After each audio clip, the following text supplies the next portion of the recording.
নমস্কার বন্ধুরা, আজকে জামাই ষষ্ঠীর স্পেশাল রেসিপি আমি আজকের বানিয়ে দেখাবো। পটলের দোরমা। প্রথমে পটলটার ভালো করে গা ঘষে সব ছালগুলো তুলে দিয়ে, আর তার আগে আমি চিংড়ির একটা পুর বানিয়ে রেখেছিলাম। সেই চিংড়ির পুরটা পটলের মধ্যে দিয়ে তেলে লাল লাল করে ভেজে তুলে নেব। নিয়ে তারপরে সেই গরম তেলে পেঁয়াজ বাটা, আদা বাটা, রসুন বাটা দিয়ে ভালো করে কষতে থাকবো।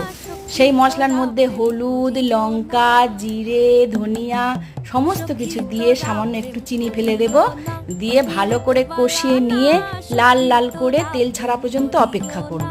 তারপরে একটু জল দিয়ে ভালো করে সেই মশলার জলটাকে ফুটতে দেব।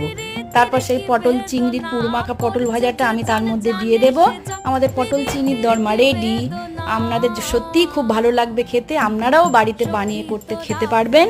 আর আমার এই রেসিপিটা ভালো লাগলে আপনারা চ্যানেলটিকে সাবস্ক্রাইব করবেন।